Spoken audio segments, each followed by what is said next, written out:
to all who are watching this message. Whether you know it or not, you are undergoing trauma on a daily basis during this time. And this trauma is having and will have an effect on your life. COVID-19 has resulted in unprecedented quarantine, and people are worried about being shut in all the time, how it will impact their relationships, work, and health. My name is Gabriel, international best-selling author under my pen name of The Ager. This is what my book looks like. I am here today to share with you as I have been through trauma and come out in much better form through my experiences. During this time of prolonged upheaval and uncertainty occurring globally, I was looking for opportunities to reach out and help others.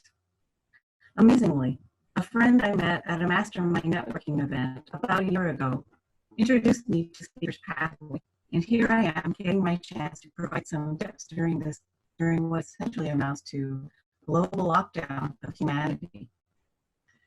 I learned some valuable lessons from life experiences, and now I can see that it has been leading up to this time that I can now share what I've learned with you. To briefly help you understand how I gained this learning, I can share that I have been diagnosed with and overcome breast cancer in 2007. In 2008, when the economy impacted so many, I also lost my job as professional project manager. During all this, my now ex-husband also showed his true self as a sociopath, admitting to police that he had planned to kill me. I know about personal trauma and how to cope. I still remember it. It was April 4th, 2007, and I heard those three words: "You've got cancer." My first reaction was, okay, tell me what I need to do to get through this and be healthy. I wanted to live. I was walking outside the building where I worked at the time. It was bright, clear, breezy, and delightful. I could smell the freshly mowed grass, but suddenly I knew I was in the battle of and for my life. I learned quickly the next steps and decisively that I wanted to avoid chemo and radiation. I underwent surgery and took naturopathic treatment. Here I am today, ready to share some of my lessons. My promise to you is that I will give you actual, practical techniques that you can implement right now, that I will help you get through this situation.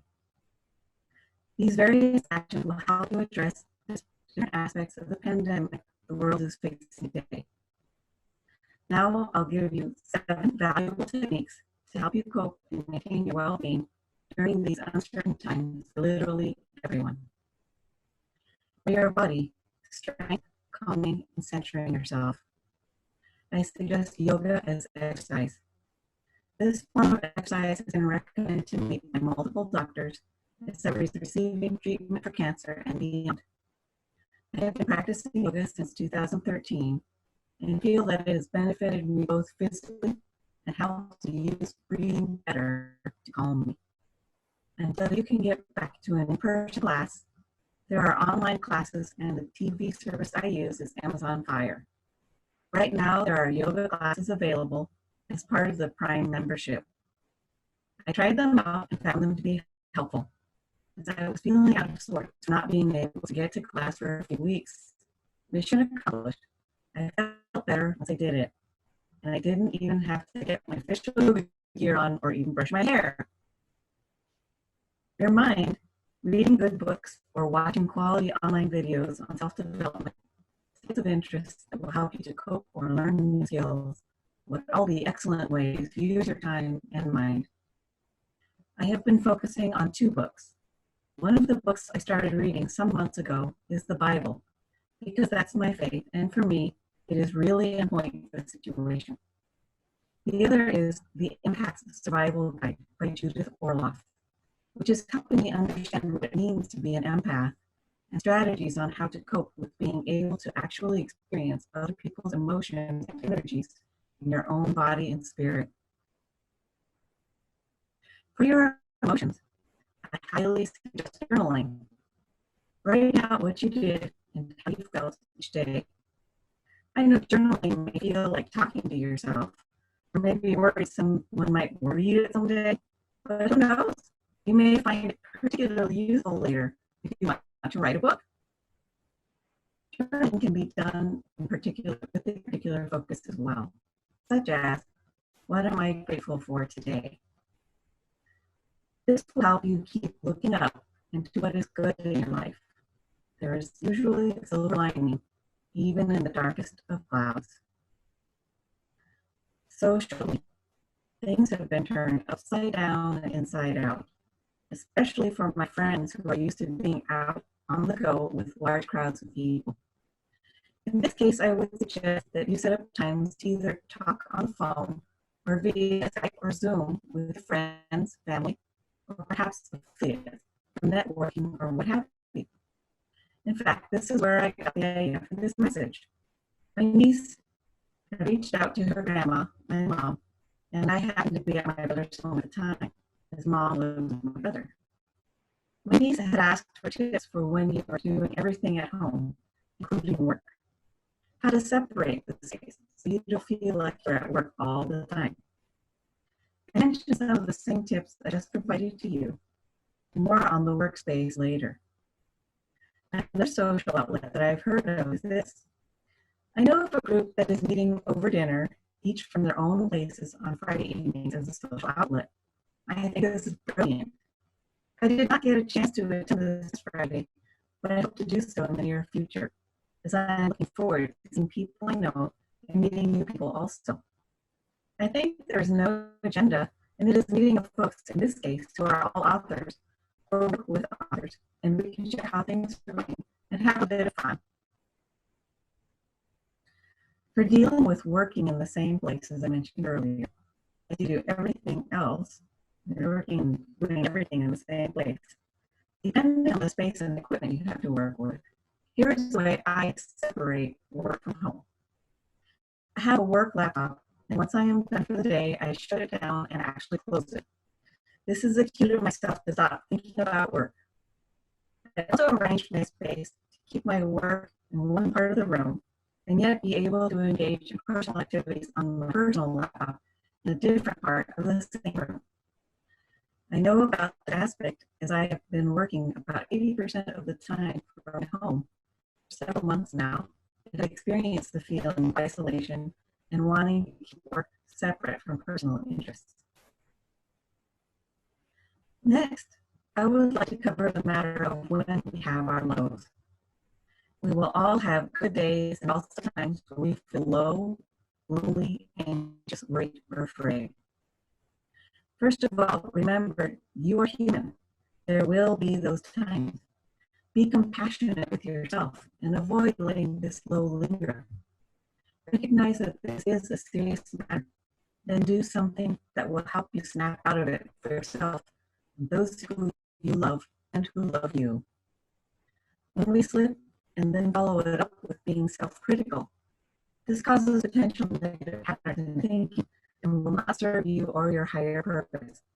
Be kind to yourself as you would others, and recognize and work your way through the low. Finally, I would encourage you to think of others. If you are among the fortunate ones who are still working and able to earn income, if someone from work seems on edge or snaps at you, try not to take it personally. They may very well be dealing with an extremely difficult situation of which you are unaware. Help others as you can. I heard of a man on the East Coast who was shopping for his neighbor who was undergoing chemotherapy. Last year, or even a few months ago, that would have been quite a wonderful thing. Now it's even heroic.